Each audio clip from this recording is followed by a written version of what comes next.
तो आज भी क्वेश्चन जितने भी हम करेंगे, आज के क्वेश्चन भी सारे इंपॉर्टेंट है बेटा, क्योंकि इस टाइम पे आप जो भी बच्चे हैं जीपी के क्वेश्चन, वो सारे इंपॉर्टेंट क्वेश्चन रह गए हैं हमारे, है ना। तो क्वेश्चन नंबर 23 है कि if the product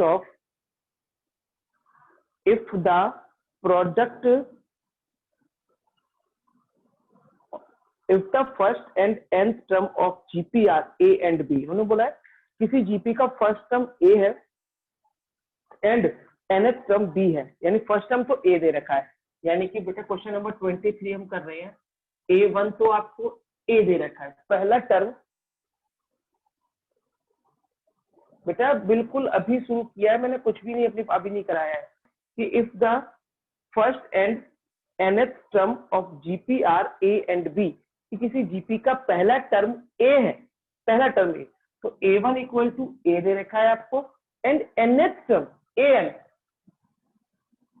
an equal to दे रखा है बेटा बी आपको, कि पहला टर्म ए है और nth टर्म बी है, ये क्वेश्चन के अंदर गिवन है।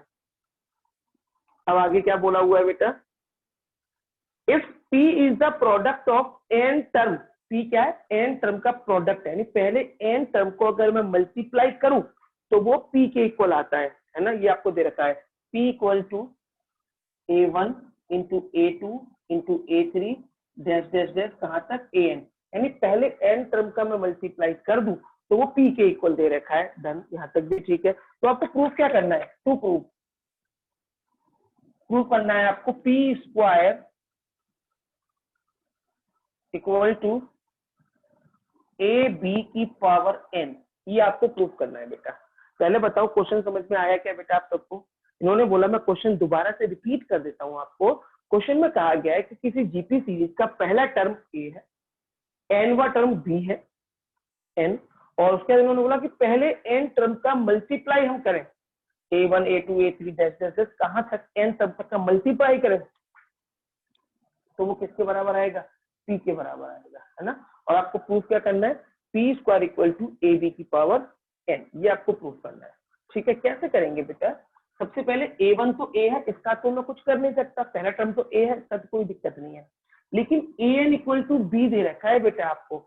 AN का फॉर्मूला क्या होता है, AN का फॉर्मूला होता है बेटा हमारा AR की पावर n माइनस 1, AN का फॉर्मूला क्या होता है, AR की पावर n माइनस 1, ये किसके इक्वल है बेटा, B के इक्वल है, और इसे मैंने कौन सी इक्वेशन बना दी बेटा, फर्स्ट इक्वेशन बना दी। यहां तक बोलो कोई प्रॉब्लम है किसी बच्चे को? क्वेश्चन में दे रखा था nth टर्म B है, तो an को मैंने किसके इक्वल लिख दिया, B के, और an का फॉर्मूला क्या होता है, AR की power n minus 1 equal to B, ये हमारी फर्स्ट इक्वेशन बन गई। अब इधर आ जाओ, क्वेश्चन में क्या बोला था कि P किसके बराबर है, पहले n टर्म के मल्टीप्लाई के बराबर है, तो मैंने पहले n टर्म का मल्टीप्लाई कर दिया, A1 into A2 into A3 dash dash dash कहां तक AN तक। अब देखो P तो ऐसे ही रहेगा, A1 पहला टर्म क्या दे रखा है आपको A, A2 क्या होगा बेटा AR, A2 को हम क्या कहेंगे AR, A3 को हम क्या कहेंगे बेटा AR स्क्वायर, है ना, डैश डैश डैश, और AN को क्या कहेंगे हम AR की पावर n माइनस 1। बोलो कोई दिक्कत है बेटा किसी बच्चे को? यहाँ तक मैंने A1 की जगह A लिखा, A2 की जगह AR, फिर A3 की जगह AR square dash dash dash, और AN को क्या लिख सकते हैं हम AR की पावर n माइनस 1। बोलो यहाँ तक कोई प्रॉब्लम किसी बच्चे को बेटा?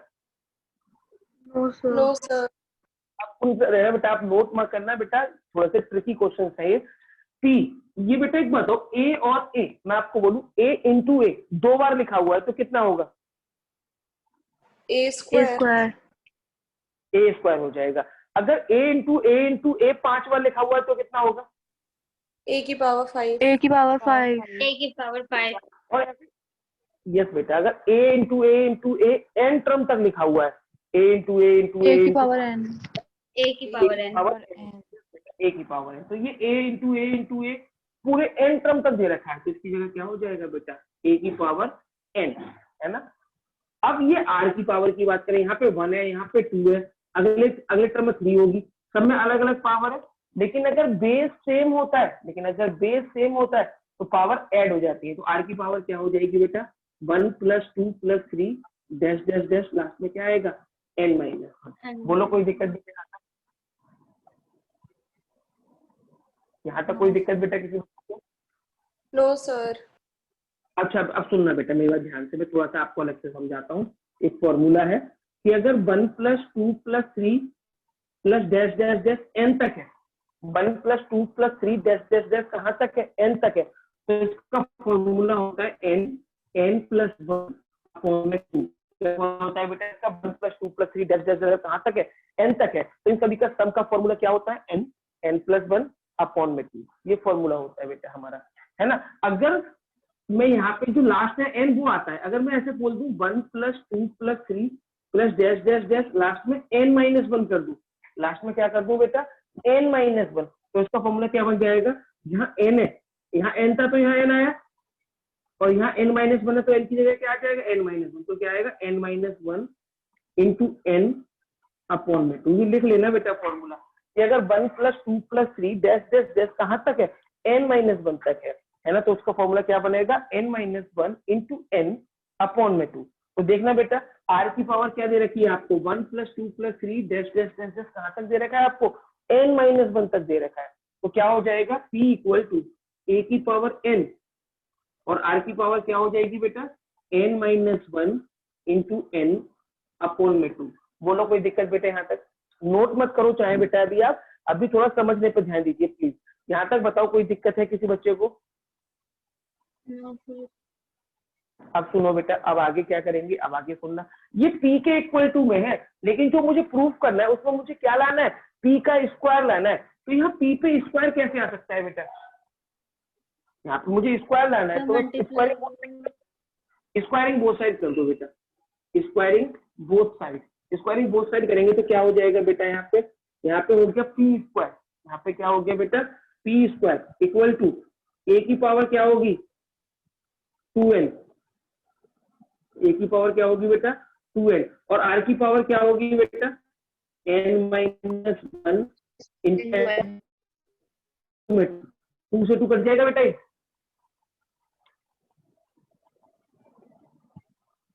Yes sir. बोलो बेटा कोई यस दिक्कत? सर। अब सुनते रहना बेटा प्लीज। p स्क्वायर देखो क्या बचा, a की पावर 2n, r की पावर n - 1 × n, r की पावर n - 1 × n। अब एक बात और बताओ मुझे बेटा, जैसे a की पावर n और b की पावर mn है, a की पावर n और b की पावर mn, तो मैं क्या इसको ऐसे लिख सकता हूँ a b की पावर m, जो n था वो होल पे लगा दूं, लिख सकता हूँ बेटा ऐसे ना। इस वाले स्टेप को बताओ क्या ये step कर सकते हैं ऐसे? Yes, sir.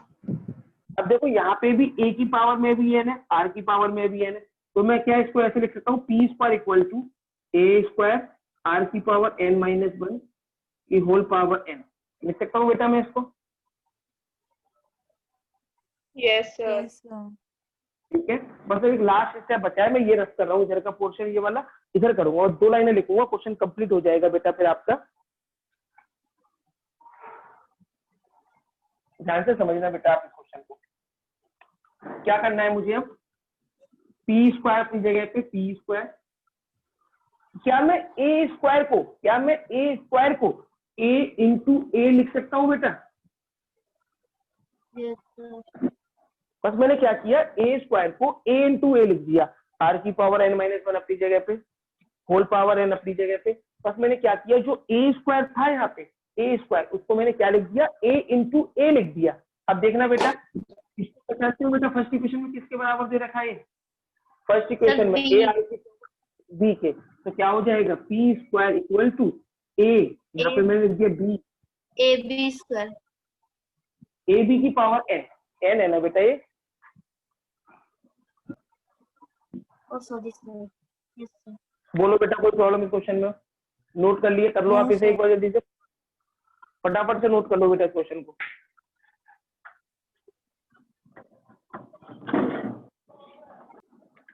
पूछना है किसी बच्चे को इस क्वेश्चन के बारे में कि मैं आगे चलूं? नो चलो सर। तो सबको ठीक है बेटा, ये इंपॉर्टेंट क्वेश्चन है बेटा, एग्जाम्स में आने वाले क्वेश्चन है, तो ढंग से करना बेटा प्लीज। अब मैं और आगे चल रहा हूँ, ये क्वेश्चन नंबर 23 था, थोड़ा सा और आगे बढ़ते हैं।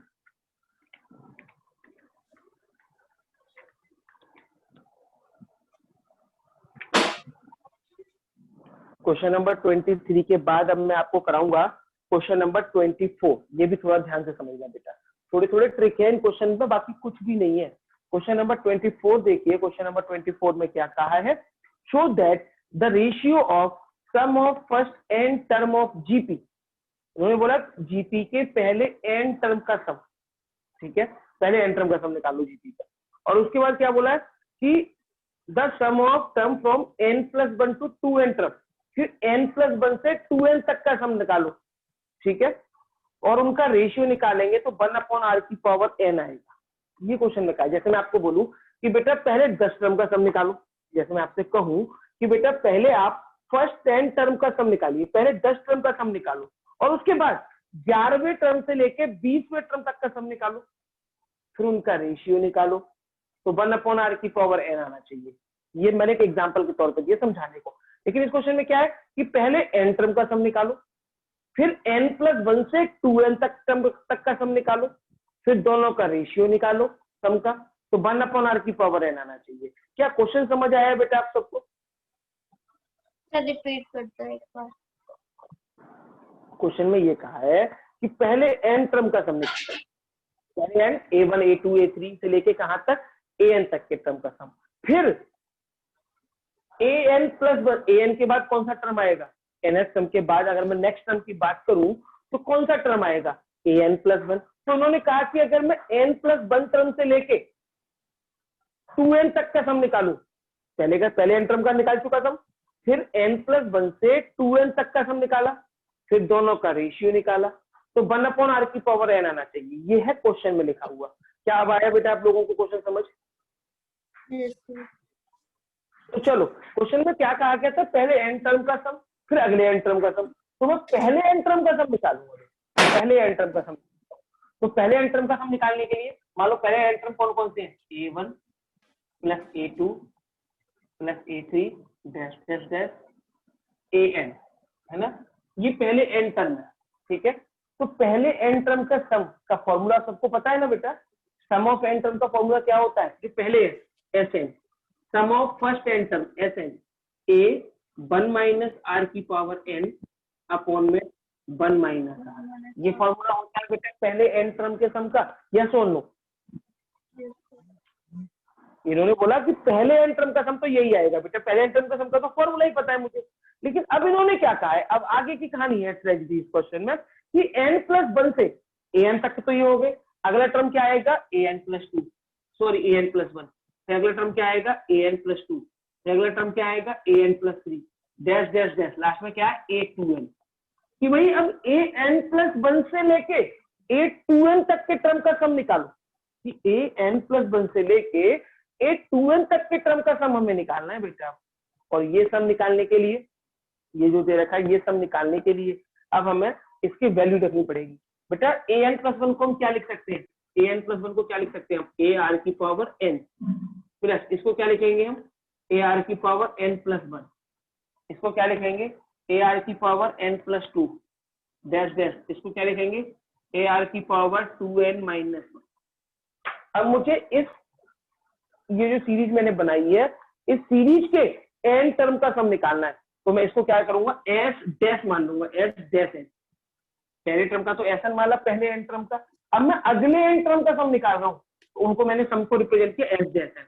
तो फॉर्मूला क्या होता है, a की वैल्यू क्या होगी बेटा, a हमारा फर्स्ट टर्म ये हो जाएगा ना, तो a r की पावर n 1 - r की, r तो आ रही है r की पावर n 1 - r, ये बन गई हमारी इक्वेशन नंबर 2। ठीक है बेटा, अब सुनो अब क्या करेंगे।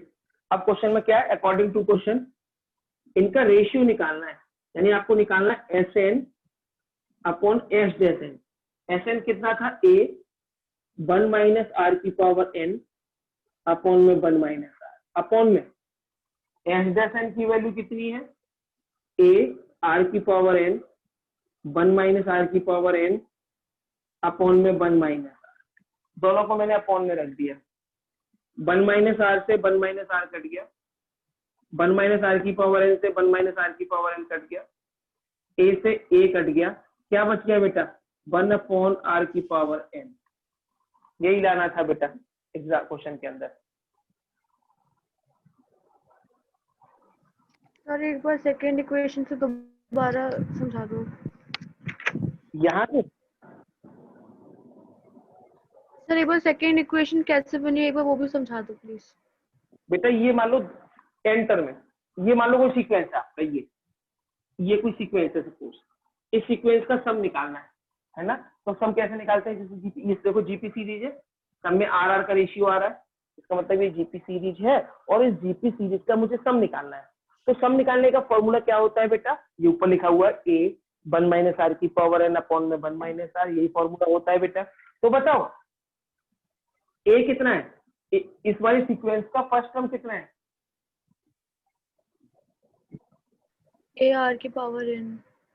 तो ए की जगह पे मैंने लिख दिया ए आर की पावर एन, ए की जगह पे मैंने ए आर की पावर एन लिख दिया। अब 1 माइनस आर की वैल्यू तो आर ही दे रखी है, आर माइनस एन अपॉन में 1 माइनस आर। बोलो बेटा कोई दिक्कत, नो सर। और दोनों का रेशियो निकालना है तो दोनों को अपॉन में रख दिया, एस एन अपॉन में S dash N, S N की वैल्यू एस डैश एन की वैल्यू, कट पिट के जो बचा वो आंसर आ गया हमारा। बोलो बेटा कोई दिक्कत इस क्वेश्चन में, किसी भी बच्चे को कोई दिक्कत हो, कोई बच्चा कुछ भी पूछना चाह रहा हो पूछ लो बेटा फटाफट। Yes, sir. चलो बेटा आगे चलते हैं, ये क्वेश्चन था हमारा 24, क्वेश्चन नंबर 25 करते हैं। Question number 25,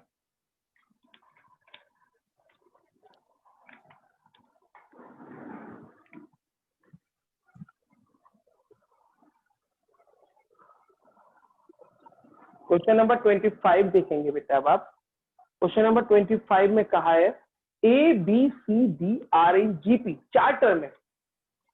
question number 25 A B C D किसमें है बेटा, जीपी में है। A B C D are in G P, तो आपको शो करना है, शो दैट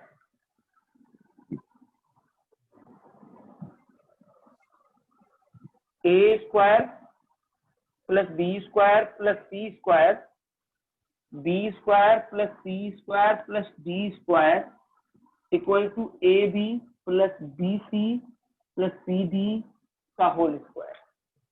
ये आपको शो करना है। पहले मुझे बस इतना बताइए बेटा, क्या आपको क्वेश्चन समझ में आया है? Yes. A B C D तो जीपी में दे रखे थे और आपको शो करना है, ये दे रखा है A square plus B square plus C square plus B square plus C square plus D square equal to this A B plus B C plus C D का होल स्क्वायर। कोई problem नहीं। अब आप मुझे एक बात बता सकते हो बेटा, अगर A B C D GP में है तो ए की वैल्यू तो ए रहेगी, पहला टर्म तो ए रहेगा, बी की वैल्यू किसके बराबर होगी, बी किसके बराबर होगा, ए आर के बराबर होगा। बी हमारा सेकंड टर्म है और सेकंड टर्म को हम क्या लिख सकते हैं, ए आर लिख सकते हैं। सी बता सकते हो किसके बराबर होगा, ए आर स्क्वायर, और डी किसके बराबर होगा, ए आर क्यूब। बोलो बेटा कोई दिक्कत किसी बच्चे को, पहला टर्म तो ए रहेगा लेकिन सेकंड टर्म A2 किसके बराबर होता है, ए आर के, तो ए आर की वैल्यू बी दे रखी है, सी किसके बराबर होगा, ए आर स्क्वायर के, और डी किसके बराबर होगा, ए आर क्यूब के। बोलो कोई दिक्कत बेटे यहाँ तक? No sir. अब सुनो, अब क्या करेंगे बेटा, अब मैं जो मुझे शो करना है मैं उसकी एलएचएस ले रहा हूँ। पहले क्या ले रहा हूँ बेटा, एलएचएस। एलएचएस हमें यही दे रखी है, A square plus B, LHS हमने ले ली, और एलएचएस में मैं यहाँ पे जो ए बी सी डी है मैं यहाँ पे ए बी सी डी की वैल्यू पुट कर सकता हूँ क्या बेटा? Yes, sir. सर बस इस पूरी लेफ्ट हैंड साइड में ए की जगह ए, बी की जगह बी, सी की जगह सी और डी की जगह डी की वैल्यू रख दीजिए। आप ए बी सी डी की वैल्यू रखनी है तो क्या आएगा बेटा, देखो ए की जगह तो ए रहेगा ए स्क्वायर प्लस बी स्क्वायर, बताओ बी स्क्वायर कितना होगा, बी की वैल्यू कितनी है, ए आर, बी की वैल्यू कितनी है, ए आर, तो ए आर का स्क्वायर क्या होगा, A square R square plus C square. बोलो सी स्क्वायर की वैल्यू क्या होगी, सी की वैल्यू कितनी है, ए आर स्क्वायर, तो सी स्क्वायर क्या हो जाएगा, ए स्क्वायर आर की पावर 4। यही होगा क्या? Yes. बोलो कोई दिक्कत तो नहीं, यही होगा ना बेटा? अब दूसरे ब्रैकेट में आ जाओ, बी स्क्वायर तो यही होगा A square R square, C square क्या होगा, ए स्क्वायर आर की पावर 4 प्लस डी स्क्वायर। बोलो डी स्क्वायर क्या होगा, ए स्क्वायर आर की पावर 6 6। यस बेटा, ए स्क्वायर आर की पावर 6। बोलो बेटा, यहाँ तक किसी बच्चे को कोई भी दिक्कत है? यहाँ तक कोई बच्चा कुछ पूछना चाहता है? No sir. यहाँ तक किसी बच्चे को कोई भी प्रॉब्लम हो तो बता दो बेटा मुझे, कोई कुछ भी डाउट आ रहा हो मन में तो। चलो अब मैं थोड़ा सा और आगे बढ़ता हूँ। आप मुझे ये बताओ, क्या पहले ब्रैकेट में से कुछ कॉमन निकल सकता है? क्या पहले Yes, ब्रैकेट sir. में से क्या कॉमन निकलेगा बेटा? Sir, A square. A square common निकाल लिया तो क्या बचेगा? 1 plus R square plus R की पावर 4। बोलो कोई दिक्कत बेटा किसी बच्चे को? फर्स्ट ब्रैकेट में से जो कॉमन निकलना था वो मैंने कॉमन निकाल लिया। अब बताओ सेकंड ब्रैकेट में से क्या कॉमन निकल सकता है? A square R square. R square. A square R square common, क्या बचेगा? 1 plus R square plus R की पावर 4, यही बचेगा बेटा। देखना Yes, sir. अब देखना, ये दोनों ब्रैकेट सेम है Yes, Yes, sir. sir. तो ये हो जाएगा 1 plus R square plus R की पावर 4 का होल स्क्वायर। अब ए स्क्वायर का मल्टीप्लाई करेंगे ए की पावर 4 आर स्क्वायर। बोलो बेटा कोई दिक्कत किसी बच्चे को लेफ्ट हैंड साइड में? No, sir. अब मैं एलएचएस सॉल्व कर चुका। अब मुझे यही प्रोसेस जो मैंने लेफ्ट हैंड साइड में किया है, यही काम मुझे राइट हैंड साइड में करना पड़ेगा। तो बेटा आपने यहाँ तक नोट कर लिया है? Yes. एक बार एलएचएस कर लिया आपने यहाँ तक नोट, तो अब मैं आपको आरएचएस भी सॉल्व करके दिखाऊंगा। अब देखिए आरएचएस कैसे निकालेंगे इसकी। अब इसकी हम आरएचएस निकाल रहे हैं बेटा, है आरएचएस। देखिए ये रफ कर दूं मैं ये? Yes, sir. चलिए इसको मैं रफ कर रहा हूँ बेटा। अब आरएचएस लेंगे। है आरएचएस हमारी क्या है? टेकिंग आरएचएस, आरएचएस हमारी A B plus B C plus C D का होल स्क्वायर। यही हमारी A B B C plus C D का दे रखा है आपको। क्या करेंगे बेटा? अब इसमें भी आपको ए बी सी और डी की वैल्यू रखनी पड़ेगी। तो वैल्यू रखो, ए की जगह ए, बी की जगह ए आर, बी की जगह ए आर, सी की जगह ए आर स्क्वायर, सी की जगह ए आर स्क्वायर, डी की जगह ए आर क्यूब का होल स्क्वायर। बोलो कोई दिक्कत? No, sir. अब हम क्या करेंगे बेटा? अब देखो जरा क्या हुआ। a इंटू ए क्या हो गया? A square R plus A square R की पावर 2 प्लस 1 क्या हो जाएगी? 3। ठीक है, यहाँ पे बोलो क्या होगा? ए स्क्वायर आर की पावर कितनी हो जाएगी? 5 का होल स्क्वायर। बोलो कोई दिक्कत बेटा यहाँ तक? अब बताओ ब्रैकेट के अंदर से क्या कॉमन निकल सकता है बेटा? A square R. Sir, A square. A square R भी कॉमन निकल सकता है ना? Yes, sir. Yes, sir. A square R. Sir A square लेकिन आर ब्रैकेट पे ए स्क्वायर आर तो कॉमन निकलेगा, लेकिन ब्रैकेट पे देखो होल स्क्वायर लगा हुआ है ना। ब्रैकेट पे क्या लगा हुआ है? Whole square.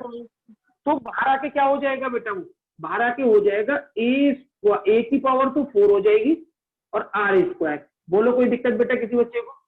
ब्रैकेट के अंदर से तो ए स्क्वायर आर कॉमन निकल रहा है, लेकिन होल पे भी तो स्क्वायर लगा हुआ है, तो जो कॉमन निकलेगा उसका स्क्वायर हो जाएगा बाहर आके। क्या हो जाएगा? ए की पावर 4 आर स्क्वायर। अब बताओ ब्रैकेट में क्या बचेगा? यहाँ बचा 1, यहाँ पे ए स्क्वायर निकल गया, आर निकल गया, आर स्क्वायर आर की पावर 4 का होल। देखना बेटा एलएचएस इक्वल टू आरएचएस आ गया। Yes, sir. चलो बेटे फटाफट से नोट अब इस क्वेश्चन को।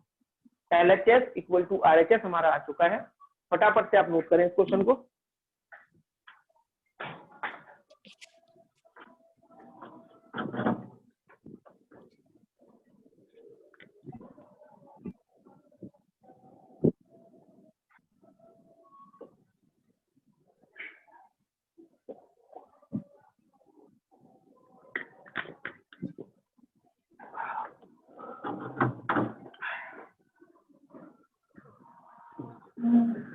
कर लिया बेटा नोट? चलूँ आगे मैं अब? Yes, sir. हो गया। चलिए बेटा वेरी गुड, ये कर लिया हो आपने। तो मैं एक दूसरा क्वेश्चन आपको कराऊंगा, एग्जाम्पल कराऊंगा पहले आपको। Example number 16। और जो मैं एग्जाम्पल नंबर 16 आपको कराने वाला हूँ और वो क्वेश्चन नंबर 26 से मैच करेगा बेटा, है ना, बिल्कुल सेम क्वेश्चन है। तो एग्जाम्पल नंबर 17 देखेंगे।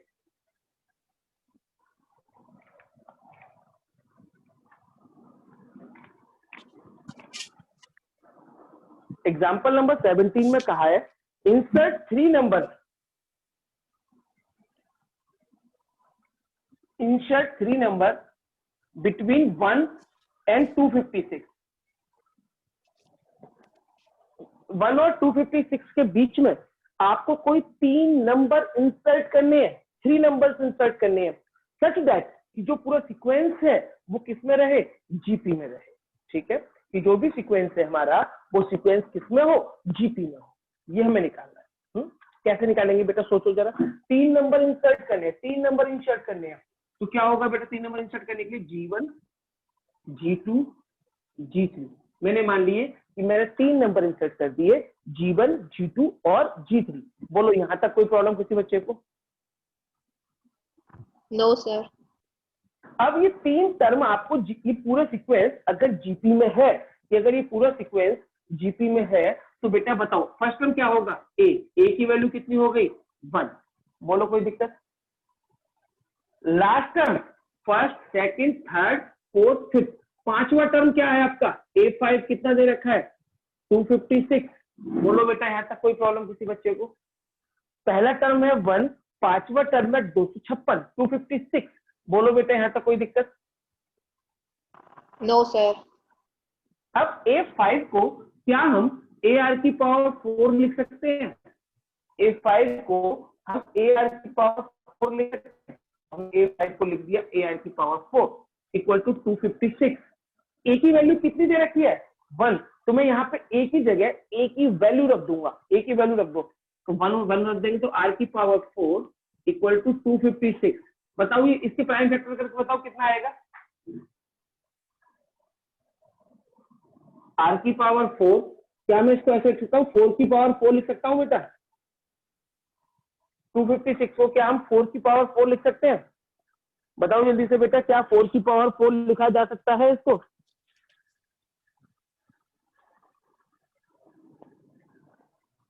Yes sir. Yes sir. 4 की पावर 4 लिख दिया, तो R की वैल्यू क्या निकल जाएगी बेटा आपकी, 4। बोलो बेटा कोई दिक्कत यहाँ तक? R की वैल्यू हमारी आ गई 4। अब बताओ G1 कितना होगा, G1 की वैल्यू निकालनी है मुझे। G1 क्या है बेटा आपका, सेकेंड टर्म है, सेकेंड टर्म को हम क्या निकाल सकते हैं, AR। तो A कितना है 1, R की वैल्यू कितनी है 4, G1 कितना हो जाएगा 4। अब आप इसी तरीके से G2 और G3 निकाल सकते हैं।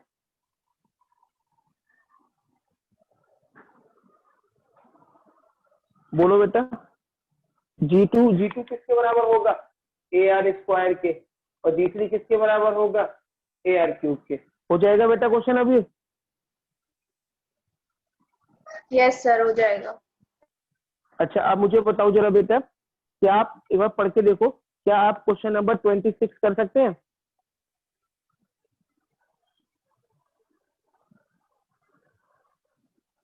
यस सर, हो जाएगा।